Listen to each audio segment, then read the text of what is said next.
이어서 모닝와이드 3부가 방송됩니다.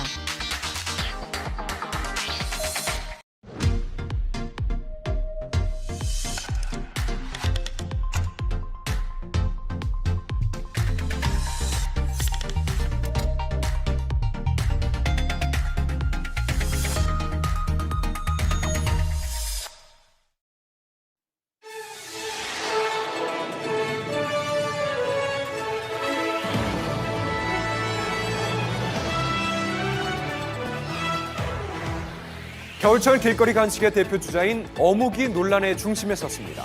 이 논란의 진원지는 강서구 의회인데요. 지난 12월 어묵꼬치 조례안이 통과됐습니다. 어묵도 아니고 꼬치에 대한 조례가 생긴 이유를 모닝 이슈에서 확인해 보시죠.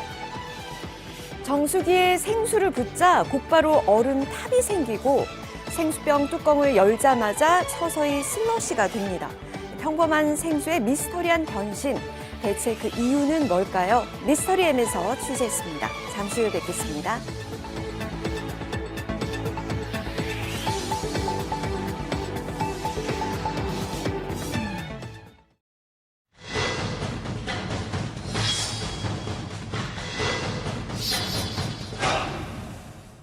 코로나의 상징이자 동반자였던 바로 이 마스크와 드디어 이별입니다. 자, 실내에서 이렇게 벗을 수가 있게 됐죠.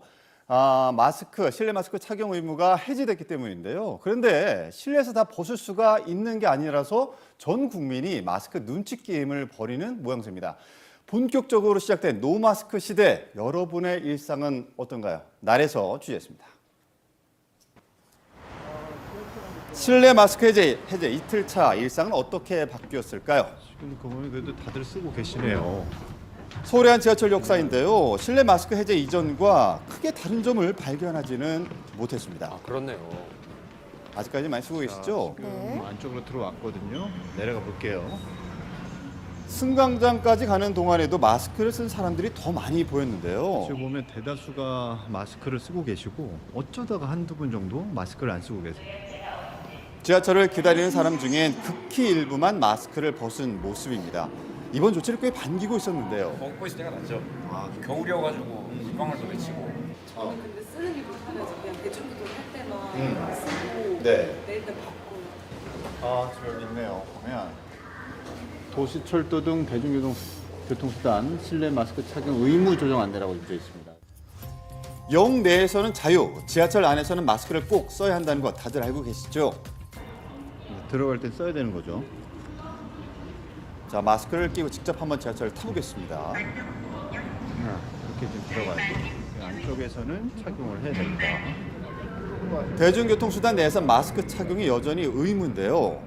지하철역처럼 버스 정류장에선 마스크를 벗어도 되고요. 그런데 택시 안에서도 마스크를 써야 된다고 합니다. 대중교통에 택시도 포함되기 때문. 여기서는 괜찮은데 들어가서 쓰고 잘 모르겠어요. 어디서 써야 될지 이걸 그냥 하고 다니는.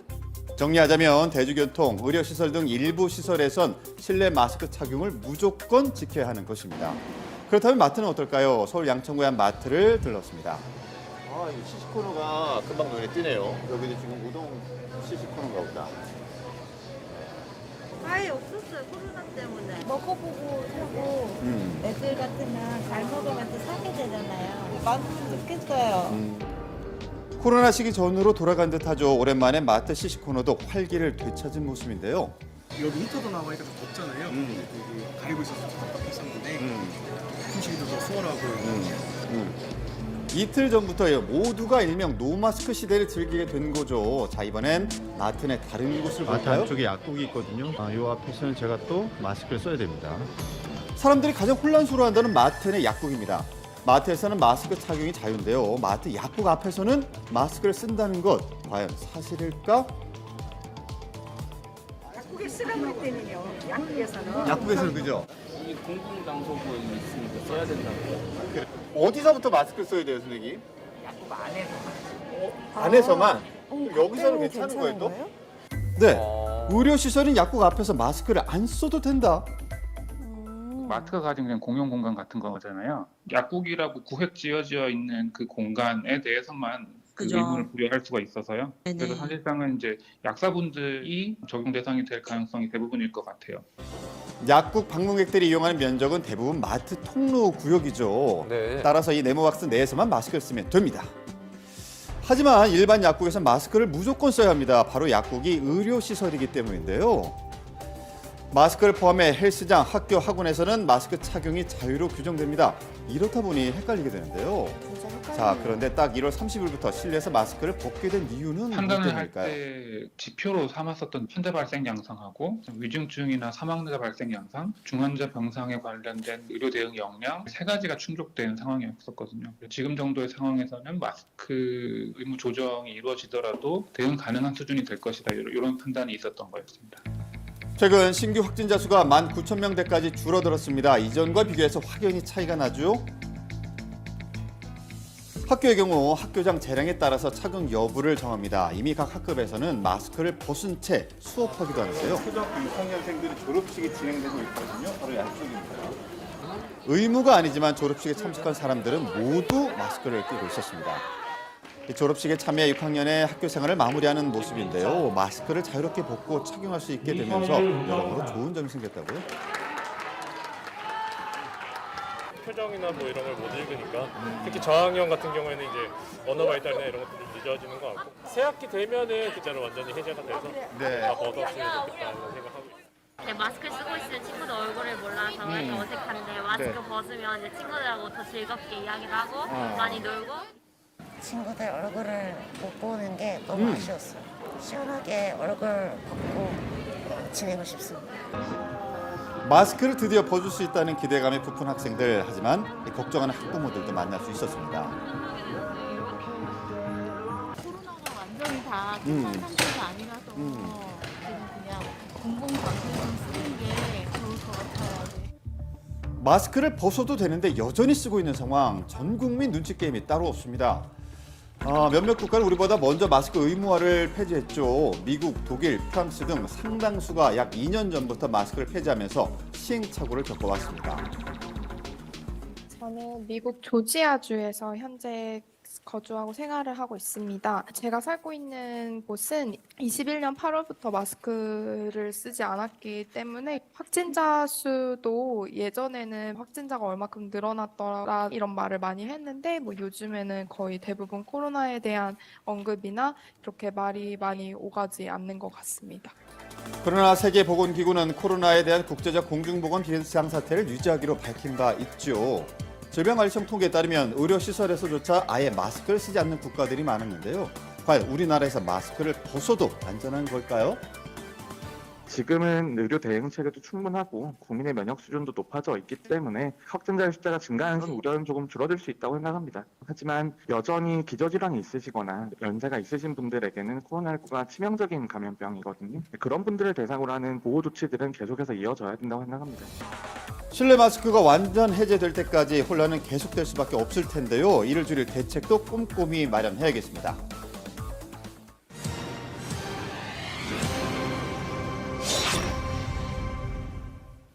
오늘 첫 번째 CCTV 영상 보시죠. 승용차 한 대가 지나가자 도로 위에 하얀 연기가 피어오릅니다.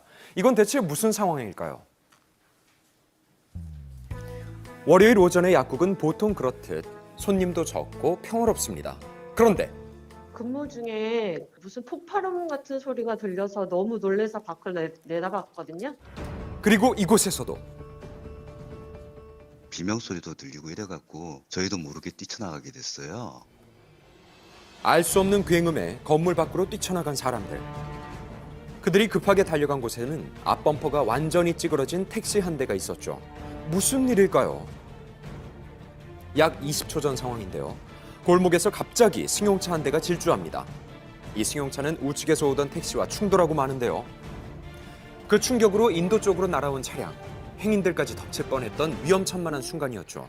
운전자들은 괜찮을까요? 남자분은 미처 나오질 못하시니까 지나가시는 남자분들이 꺼내주셨어요. 그 차량 앞에 엔진 부분이죠. 그쪽에서 연기가 올라오고 있어갖고 직원들하고 주변 사람들 소화기 갖고 오라 그래서 같이 협심해갖고 그런 그 상태였고요. 전속력으로 달려왔던 승용차와 충돌한 후 약국으로 돌진했던 택시 모두 심각하게 부서졌습니다. 이제 처음에 도착했을 때 의식이 없었다고 하지만 병원 이송 중에 이식을 어느 정도 회복을 하신 걸로 확인되고 있습니다. 아우디 차량이 정상으로 좀 추정되고 있습니다. 엄청난 속도로 역주행해서 난 사고. 대체 그 이유는 뭘까요? 사고 전 승용차의 행적을 되짚어봤습니다. 후진을 하더니 경비업체 차량과 부딪히죠. 그리고 뿌연 연기와 함께 질주가 이어지는데요. 아무리 되짚어봐도 이해가 되지 않습니다. 그런데 그 주위 분들이 하시는 얘기가 급발진 뭐 이렇게 2번 외쳤다 하더라고요. 이번 사고 정말 급발진 때문에 발생한 걸까요?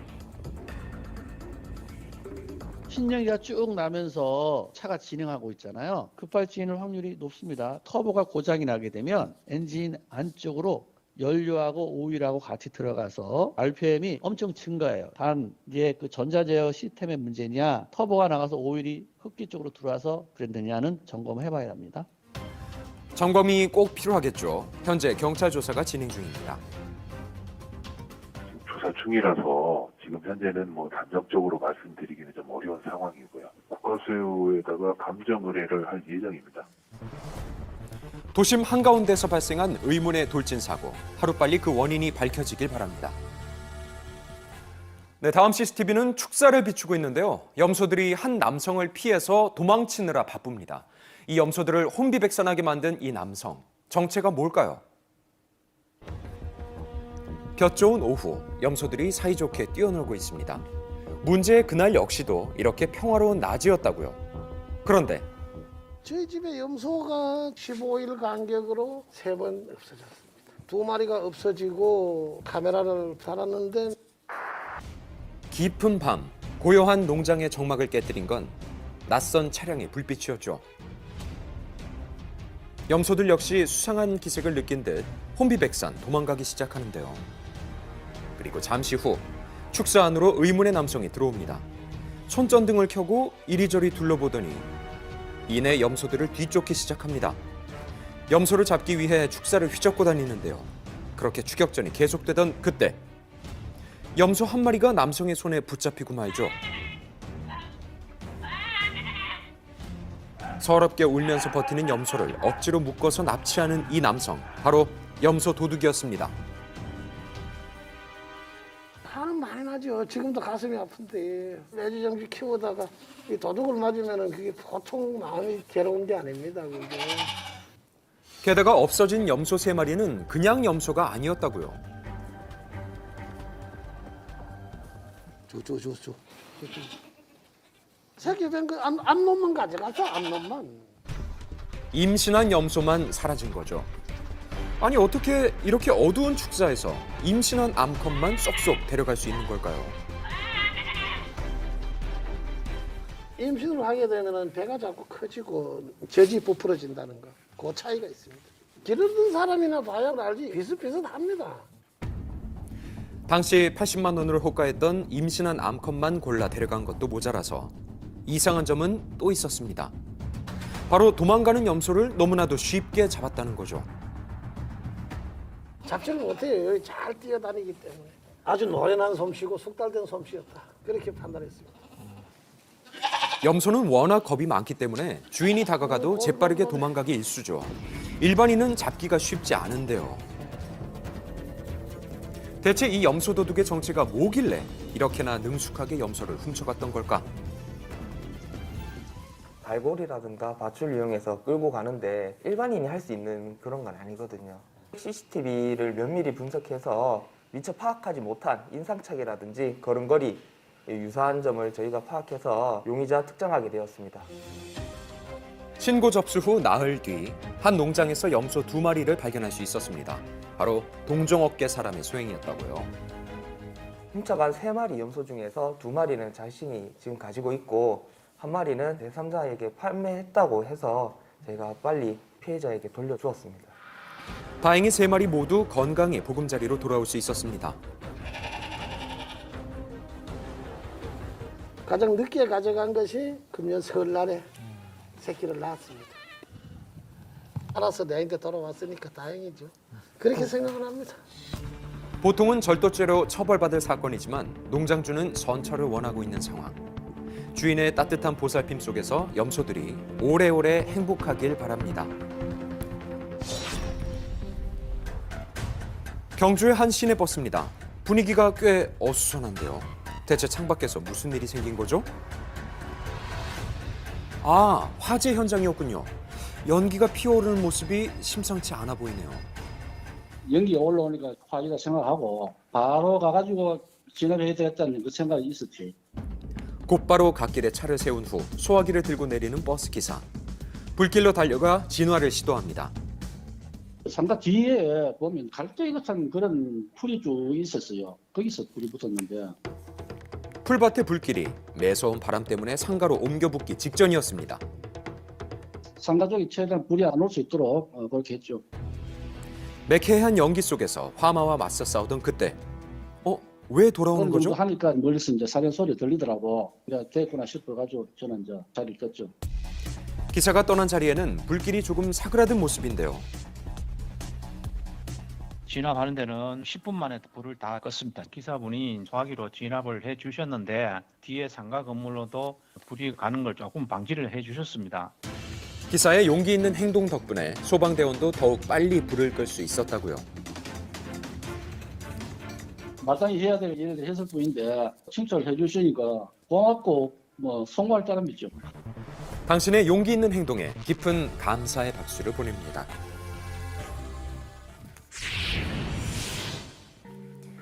북풍 한파가 몰아닥친 그날, 한 사무실 안에서 촬영된 영상입니다. 물을 붓자마자 마치 뱀이 또아리를 틀듯 쌓이는데요. 커피 마시려고 그걸 부은 거죠. 부었는데 붓자마자 그게 이제 이게 얼기 시작한 거죠. 이게 한국에서 가능한? 야, 이게 되게 신기하다. 아니 이게 어떻게 이렇게 되지? 진짜 신기하네요. 너무나도 기이해 밖에서도 해봤다는 제보자. 이번에도 얼음탑이 쌓입니다.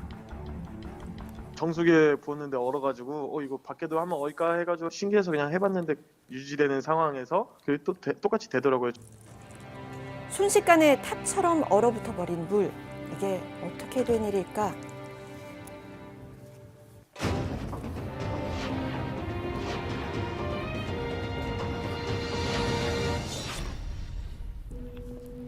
보고도 믿기지 않는 이 현상을 사람들은 본 적이 있을까요? 저기 저렇게 낼 수가 있나? 신기하네. 신기한 것 같아요. 일반적인 자연현상 같진 않아요. 가능 안 할 것 같은데 그런 거 보지 못했지 여태까지 살면서. 비슷하지. 잘 이해가 안 가니까. 제보자가 손에 쥔 건 얼지 않은 생수병. 어째서 붓자마자 얼어버리는 걸까요? 온도가 너무 낮아서 그렇게 되는 게 아닐까요? 기온이 계속 지금 영하고 이러니까 영하 10도 넘는 지 되게 오래돼서 대부분 지역이 영하 10도 아래로 내려가면서 말 그대로 전국이 얼어붙었습니다. 한파주의보가 내려졌던 그날도 마찬가지였죠. 그때 올겨울 가장 추운 날이었죠. 이제 전열기구 다 이제 끄고 아예 차단기를 내린 상태여가지고 실내나 실외나 거의 똑같은 온도였던 것 같아요. 영하 18도까지 내려갔던 그날의 기온이 이 현상의 원인일까요? 많이 추우면은 가능할 것 같아요. 가능할 것 같아요. 철원 이런 데서는 한국에서 가장 추운 곳 중 하나인 연천으로 달려간 제작진. 영하 13.2도, 두 손이 새빨개질 정도로 추운 날씨였는데요. 정말 이 얼음장 같은 날씨 때문에 생수를 붓자마자 얼음탑으로 변한 걸까? 직접 실험해보기로 했습니다. 축축하게 젖은 청바지와 달걀 그리고 생수를 준비했습니다. 영하의 기온에 2시간가량 놔둔 청바지는 돌덩이처럼 굳어버렸고요. 달걀은 껍질이 제대로 까지지 않은 채 살얼음이 꼈습니다. 상온에 둔 생수 역시 살얼음이 생겼는데요. 이 물을 제보자가 했던 것처럼 돌에 부으면 얼음탑이 생길까? 직접 해봤습니다. 그저 졸졸 흐르기만 할 뿐 얼음은 생기지 않습니다. 혹시 냉기가 약해서 실패한 걸까 싶어 극한의 추위를 찾아 들어갔습니다. 냉동 창고의 온도는 무려 영하 26도.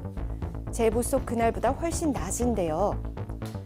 자, 기대를 잔뜩 안고 돌 위에 물을 부어보는 제작진. 하지만 얼음탑은커녕 흐름물이 얼어 돌이 바닥에 붙어버리고 맙니다. 이 미스터리한 현상이 단지 차가운 기온 때문에 생긴 건 아니라는 반증이죠.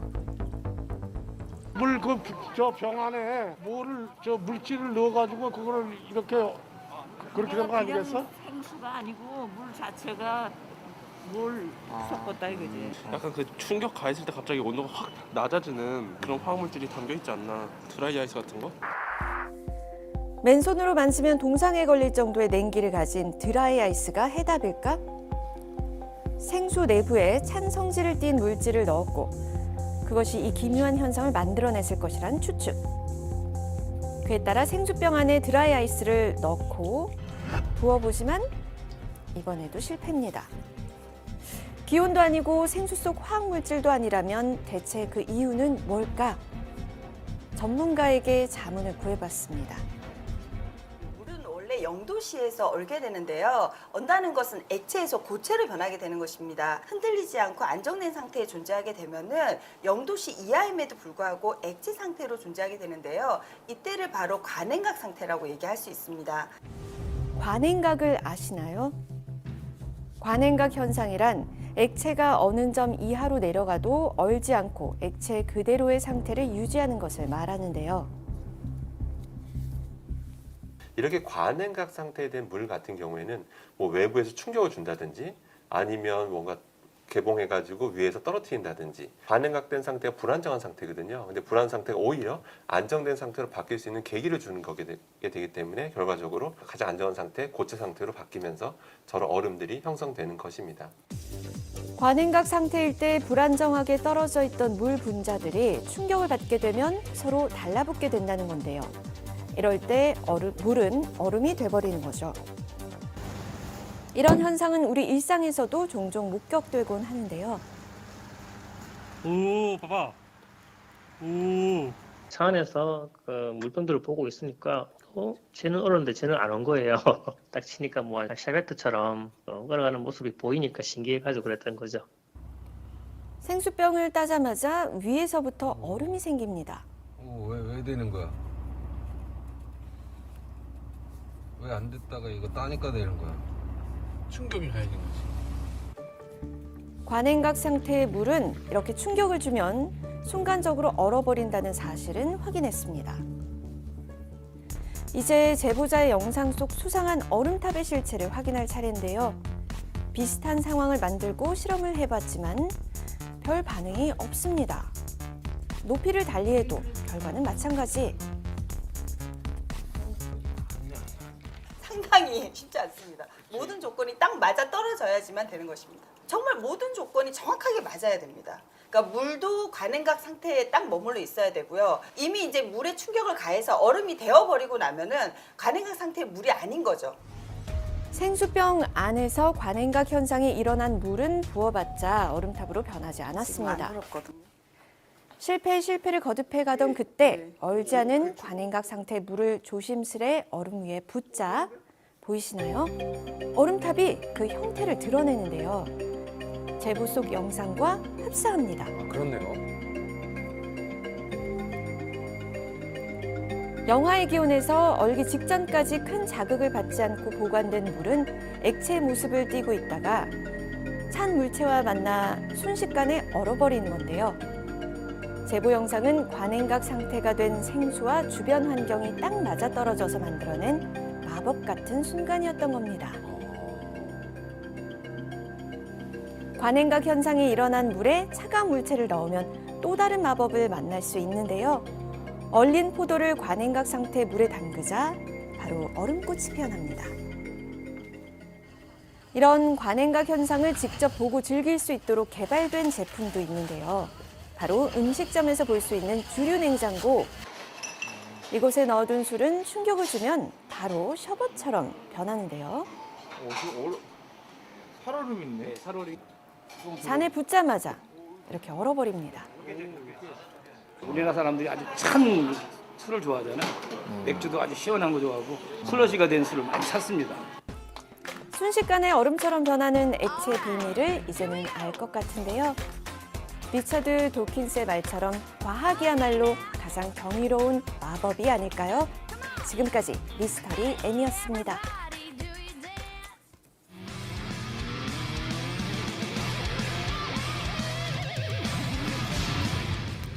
새하얀 눈이 내리는 고속도로를 달리고 있던 제보자. 으악 소리밖에 안 났어요. 그때 생각하면 죽는 줄 알았어요. 어머.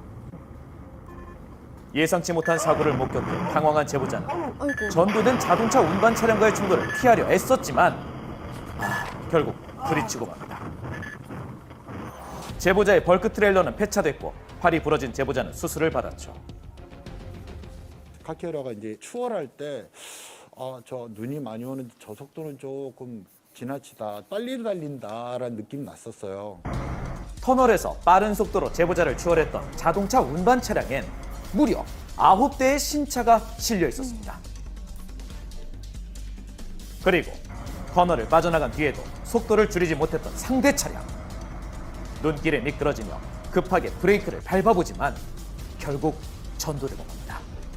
제보자 역시 차체 무게 때문에 제동거리가 짧아 멈춰서지 못했고 눈길에 미끄러져 사고를 피할 수 없었는데요.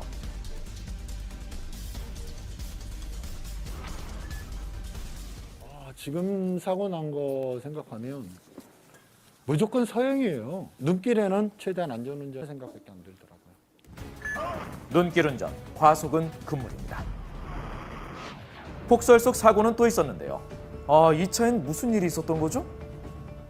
차가 이제 제어가 안 되니까 어떻게 해야 되지 하는 생각이 제일 컸죠. 지인들과 지역 명소를 찾아가는 중이었던 제보자. 눈에 덮여있던 얼음을 밟자마자 차가 미끄러지고 맙니다. 작은 기둥에 부딪힌 뒤에도 멈추지 못하고 그대로 비탈길 아래로 떨어지고 마는데요. 어떡해요.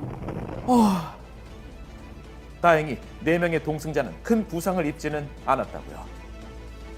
아무도 안 다친 것도 감사하고 다른 운전자분들도 안전운전 하시는 게 제일 좋을 것 같습니다. 겨울만 되면 끊임없이 발생하는 눈길 미끄럼 사고. 어떻게 대비해야 할까? 차량이 미끄러지기 시작했을 때 당황해서 브레이크를 꽉 밟을 경우에는 오히려 차량이 통제력을 잃고 방향성을 잃기 때문에 더 위험할 수 있습니다. 브레이크를 조심스럽게 나눠 밟는 요령이 필요하고요. 차량의 회전과 반대 방향으로 운전하는 게 중요하다 이렇게 볼 수 있습니다. 눈이 2cm 미만으로 쌓이면 제한 속도의 20%를 줄이고 눈이 2cm 이상 쌓이거나 빙판길이면 50% 감속 운행해야 하는데요. 눈길 위에선 여유 있는 마음으로 감속 운전하십시오. 사고는 저쪽에서 났었습니다. 파손된 중앙분리대에서 무슨 일이 벌어진 걸까? 어둑어둑한 새벽. 반대편에서 차량 한 대가 빠르게 지나간 뒤 파편들이 제보자를 덮칩니다. 순간 몸이 경직이 되면서 중앙분리대만 박았다라고 생각을 했는데 이제 정차를 하고 내려서 보니까 차량이 이제 파손이 되어 있더라고요. 네. 그 정체는 마주오던 차량과 부딪혀 깨진 중앙분리대의 파편이었습니다. 그로 인해 수리비만 약 350만 원. 구입한 지 얼마 안 된 새 차라 제보자는 유독 속이 상했다고요. 11월 25일 날 구입을 해서 딱 2달이 되는 날 바로 사고가 나가지고 마음이 아프더라고요. 그런데 사고가 난 순간 제보자는 가슴 아파할 겨를도 없었습니다. 사고를 낸 차량이 멈춰 설 줄 알았는데 그냥 가더라고요. 네, 되게 황당하더라고요. 사고를 낸 뒤 수습도 하지 않고 사라져버린 건데요. 사라진 차를 찾기 위해 인터넷 커뮤니티에 글을 올렸지만 감감무소식. 새 차에 파손이 된 것도 되게 좀 마음이 아프고요. 이런 거를 바로 처리를 못하는 부분도 되게 답답합니다. 이런 상황에서 제보자는 어떻게 보상받을 수 있을까요? 대물은 가해자를 특정할 수 없으면 받을 수가 없습니다. 그래서 그 대물 같은 경우 자기 차량 보험으로 처리를 할 수가 있겠죠. 사람이 다쳐서 통원치료를 받고 있다. 이런 경우는 정부 보장 사업에 따라서 책임보험 한도 내에서 보상을 받을 수 있습니다. 경찰서에서 교통사고 확인서를 발급받은 뒤 보험사에 제출하면 치료비를 받을 수 있습니다. 사고를 발생을 시켰으면 책임을 어느 정도 져야 되지 않을까 싶습니다. 자신이 저지른 일에 책임을 지는 건 역시 운전자의 덕목 아닐까요? 예리한 분석과 냉철한 판단으로 과실 비율을 분석하는 정경일 변호사의 몇 대 몇. 사고가 일어나는 그날은 눈이 온 뒤라 유난히 길이 미끄러웠습니다. 바닥이 많이 미끄러워서 천천히 달리고 있는데 비상 깜빡이를 켜고 통과하는 차량들이 있더라고요. 뭐지 하고 쳐다보다가 이제 사고가 났다는 거를 인지를 했어요. 곧바로 비상등을 켠 제보자는 천천히 속도를 줄이며 사고 현장을 빠져나가는 중이었습니다. 그런데 그때 갑자기 차 한 대가 빠른 속도로 달려오더니 제보자의 차량과 부딪히고 맙니다. 이게 무슨 일이죠? 갑작스러운 충돌을 느꼈고 누가 나를 뒤에서 들이박았기 때문에 공포감이 너무 많이 들었던 것 같아요. 제보자 뒤에 따라오던 차량들 역시 사고를 인지하고 비상등을 켠 뒤 서행 중이었는데요. 사고를 낸 차량만 속도를 줄이지 않고 달려오다 사고가 난 겁니다. 천만다행으로 크게 다치지는 않은 제보자. 그런데 상대방 입장은 어때요? 처음에는 괜찮냐고 물어보셨고요. 본인이 앞에 사고 차량을 늦게 받고 사람이 나와 있는 것을 보고 놀래서 그걸 피하기 위해서 저쪽으로 틀었다 하더라고요. 상대방이 사고하고 난 뒤에 어떻게 진행이 됐어요? 그 다음날 저희 보험사에서 연락이 왔어요. 상대방 보험사에서 제가 가해자라고 네, 연락이 왔다 하더라고요. 왜요? 제가 끼어들었다고. 1차 사고 차량이 1차로와 2차로에 걸쳐 있어 제보자는 갓길 쪽으로 이동할 수밖에 없던 상황이었는데요. 그럼에도 불구하고 상대방은 제보자가 끼어들었다고 주장하고 있습니다. 황당하네요. 본인이 피해자라고 계속 주장하고 있기 때문에 과실 비율도 확실하게 나오지 않았고 답답하고 어떻게 해야 될지를 모르겠어요. 이번 사고 정말 제보자가 가해자인 걸까요? 상대방은 제보자가 가해자다라고 이야기한다는데 말도 안 되는 이야기입니다. 제보자 차량이 끼어든 것이 아니라 상대 차량이 끼어든 것입니다. 영상 보시면 아시겠지만 차량들 비상전멸 등 사고 차량으로 충분히 주의할 수 있었는데도 속도 줄이지 않고 상당한 속력으로 그대로 통과하려 한 상대 차량의 무모한 통행 방법이 이번 사고의 결정적 원인입니다. 또 1차 사고 차량도 진행 차량 통행을 방해해 일부 과실이 있습니다. 뒤에서 추돌한 상대 차량 과실 80%, 1차 사고 차량 과실 20%, 제보자 무과실로 평가됩니다. 참고로 이러한 사고 현장 맞닥뜨리게 된다면 무리하게 빠져나가려 하지 마시고 무조건 감속운전, 서행운전 하시길 바랍니다. SBS 블랙박스로 본 세상, 시청자 여러분의 많은 제보를 기다립니다.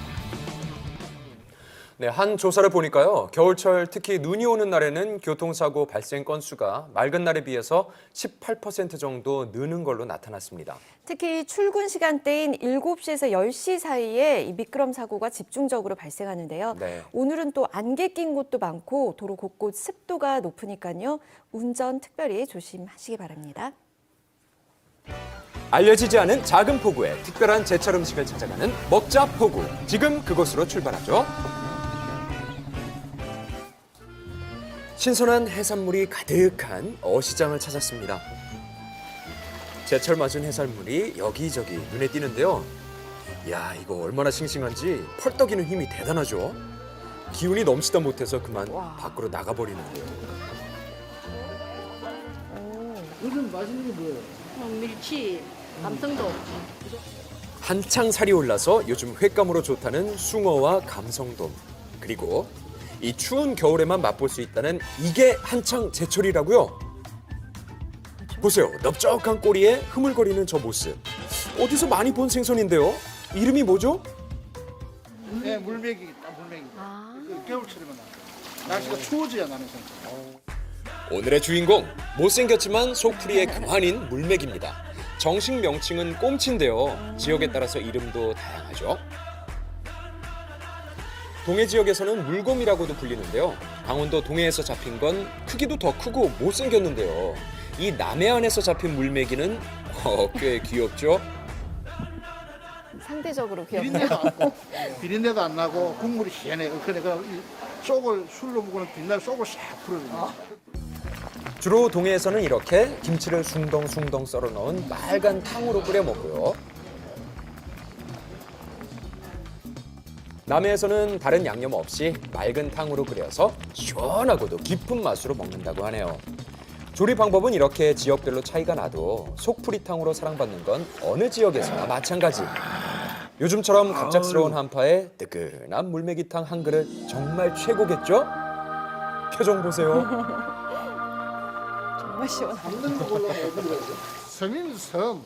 섬에서 잡아요? 그럼 섬에서 잡아요. 네, 물메기에서 물어봐야죠. 그게 올해는 그런데 아직까지 물메기가 많이 나오는 편은 아니거든요. 보릿고개 시절 쌀밥 먹은 섬 사람은 이 섬 주민밖에 없다라는 말이 있을 정도로 물메기의 양이 정말 어마어마했다고요. 겨울 한철 물메기 조업으로 1년을 살아갔다고 하는데요. 그 물메기 섬의 주인공, 경상남도 통영시에 위치한 추도를 찾았습니다. 이 추도까지는요, 통영항부터 배로 1시간 30분 정도 걸리죠. 섬을 오고 가는 배가 하루에 딱 2편 있는 남해의 외딴 섬인데요. 마침 물메기를 잡으러 가는 선장님을 만났습니다. 물메기가 여기서 많이 잡다 보니까 이제 통영시에로 이제 이렇게 많이 알려졌죠. 그래서 여기가 물메기 섬이라고 하죠. 빨리 갑시다. 시간이 없어. 빨리 가. 물메기 섬이라는 명성에 걸맞게 과연 오늘 물메기가 많이 잡힐까요? 자, 본격적인 물메기 조업을 시작합니다. 미리 그물을 쳐서 뒀던 이 조업 포인트에 도착했습니다. 그물을 올리기 시작하는데요. 아니 이게 뭐죠? 어이 크네. 물메기네요. 물메기가 죽기 전 재빨리 그물에서 빼내야 한다고요. 간만에 이렇게 큰 놈이 한 마리 나왔어. 안 그럼 잘 안 나와 이렇게. 요새는 자라가지고. 좋죠. 정말 큰 물메기입니다. 그야말로 월척인데요. 오늘 조업 왠지 예감이 좋아요. 물메기의 재미있는 사실, 배 아래 동그란 빨판의 정체를 아시나요? 바닥에 붙어 생활하는 물메기가 몸을 바닥에 붙일 때 사용하는 건데요. 이렇게 착 붙어서 먹이도 먹는다고요. 온다! 이야, 물메기들이 계속 잡혀 올라옵니다. 한 번에 2마리가 같이 걸렸네요. 아, 쌍나발이 불었네, 쌍나발이 불었네. 쌍나발. 좋다. 보이세요? 물메기들이 줄줄이 낚여 올라오는데요. 이렇게 조업 상황이 좋으니까 절로 흥이 납니다. 미소가 떠나지 않네요. 추도 물메기. 피님이 진짜 오늘 어복이 되게 좋네. 고기가 여태 안 나왔거든. 고기가 없었어요. 다 물어봐봐. 정말 먹자포구 PD의 어복 때문일까요? 물메기들이 몰려오고 있습니다.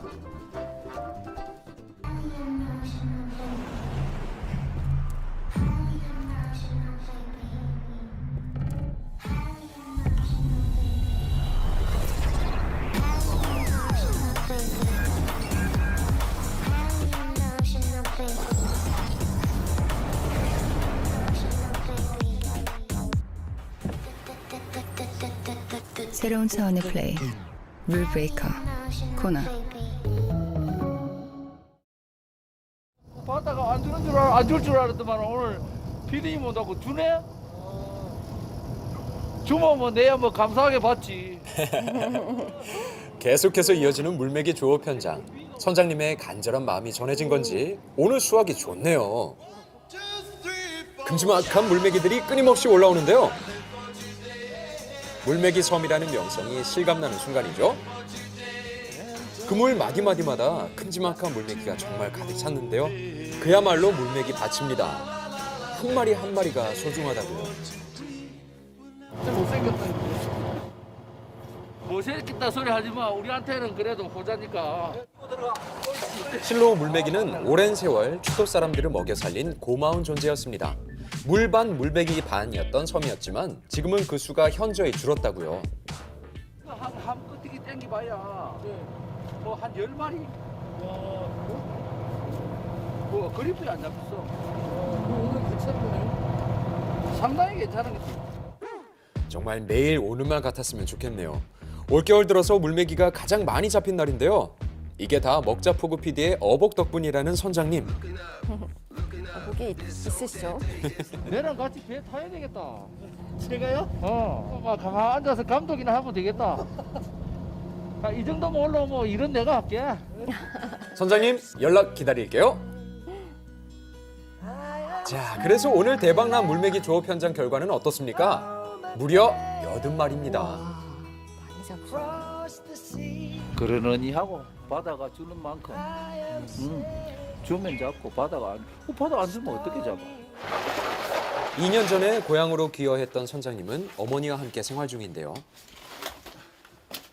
아이고 이리만 잡으면 부자 되겠다. 아들이 잡아온 물메기는 어머니가 마당에서 손질해 말리고 있었죠. 이번에는 아들이 어머니한테 물메기를 대접해드린다고요? 돈을 사야 되지 뭐 무비면 뭐 장난포가 있나? 그러니까 나는 잡아도 내가 한 마리 먹으려고 하면 어머니한테 통사정을 해야 된다니까. 진짜. 물메기 쌀은 흐물거려서 회로는 못 먹는다고 생각하기 쉽지만요. 갓 잡은 건 이렇게 살에 탄력이 있기 때문에 회로도 즐길 수가 있습니다. 초장으로 양념을 한 물메기 회무침, 찬지만의 특권이죠. 그리고 물메기 하면 탕을 빼놓을 수 없는데요. 속 시원하게 풀어주는 제철 별미 물메기탕. 말이 되고다 그런 거. 오랜만에 물메기 밥상이 차려졌습니다. 성공적인 조업 후라서 더 꿀맛이죠. 역시 메기 해무침은 진짜 좋다. 끝내준다. 맛있다. 속이 시원하다. 간절한 선장님의 마음이 바다에 닿은 것처럼 원하는 바 다 이루어지는 한 해 되길 바랍니다. 오늘도 맛있는 먹자포구였습니다. 세상을 뜨겁게 달군 핫한 이슈를 추적한다. 이슈의 모든 것 모닝 이슈. 첫 번째 이슈는 겨울 간식의 대표 주자 어묵꼬치와 관련된 논쟁입니다. 추운 겨울이 되면 생각나는 뜨끈한 어묵. 안 먹고 지나가기엔 섭섭하죠. 그런데 최근 어묵을 둘러싼 소소한 논쟁이 일고 있다고요? 처음 들었어요. 지나가다가 몇 번씩 들은 것 같아요. 논쟁의 대상은 어묵이 아니라 어묵을 꽂는 나무꼬치인데요. 이 나무꼬치를 재사용해도 괜찮은지 논쟁에 불이 붙은 겁니다. 과연 상인들의 의견은 어떨까? 그럼 이거 재사용을 안 하면 하루에 팔리는 만큼을 버리는 거거든요. 자주 교체해주면 큰 무리는 없어요. 씻어가지고 소독해갖고 말렸다가 쓰는 거거든요. 숟가락이나 이런 것도 다 일회용으로 써요. 한 번 사용한 꼬치는 팔팔 끓는 물에 삶아 햇볕에 말려 다시 쓴답니다. 거부감? 기분이 썩 좋지는 않을 것 같아요. 재사용해도 상관없다고 생각을 하고 있어요. 어묵꼬치 재사용에 대한 찬반 양론이 대립하는 가운데 시민들의 생각을 좀 더 들어봤는데요. 코로나 환자가 나올 수도 있으니까 네, 안 된다에 투표해요. 건강이 먼저기 때문에 다시 사서 사용하는 게 맞다고 생각해요. 씻고 사용하면 상관이 없다고 저는 개인적으로 생각해요. 한 번 쓰고 버리기에는 쓰레기가 되는 거고 그런 부분은 좀 소비자들이 이해해주고 써야 되지 않나. 찬성과 반대의 이유도 제각각인데 자, 그 결과는요. 총 123명 중 재사용해도 된다 17명, 안 된다 106명으로 안 된다가 더 많았습니다. 어묵꼬치 논쟁을 불러온 건 바로 이 어묵꼬치 조례안인데요. 나무꼬치를 위생적으로 사용 관리하고 폐기나 교체를 유도한다는 내용입니다. 근데 이건 왜 만든 거죠?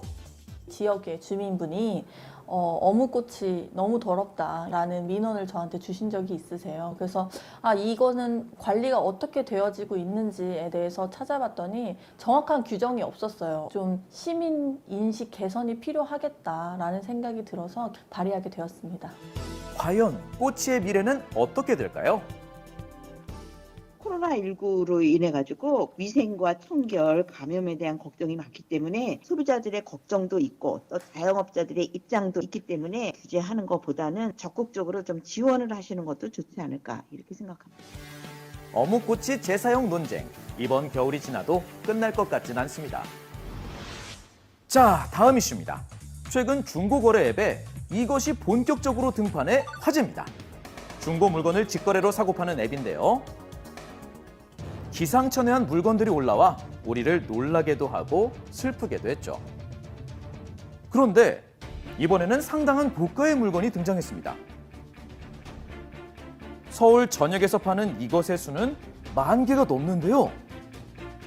무려 20억짜리도 있는데, 자, 이것의 정체는 바로 집이었습니다. 왜 중고거래 앱에 집이 등판한 걸까요? 전세 보러 오는 사람이 없어서 만기일도 오고 해서 물린 거죠. 네. 사도 안 나가서요.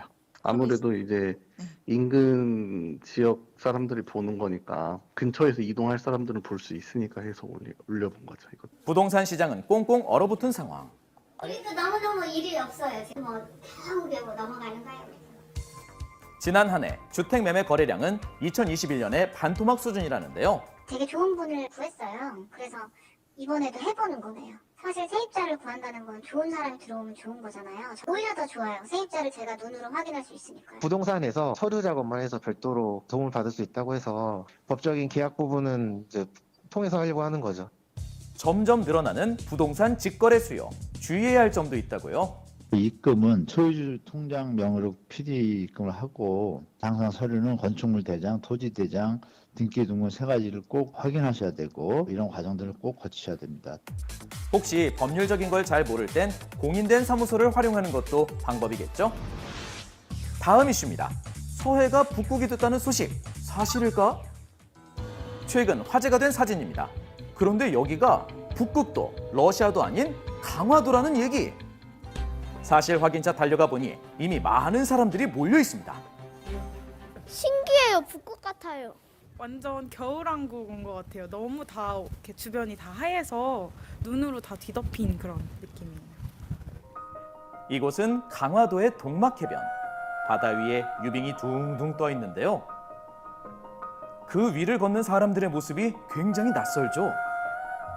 하지만 낯선 곳이니만큼 인증샷은 필수. 뛰어도 될 만큼 단단한 유빙. 자세히 살펴보니 여러 층으로 쌓여 있고 그 층이 상당히 두껍습니다. 과연 그 두께는 얼마나 될까? 직접 확인해 본 결과 무려 30cm. 상당하네요. 네. 게다가 단단하고 무거운데요.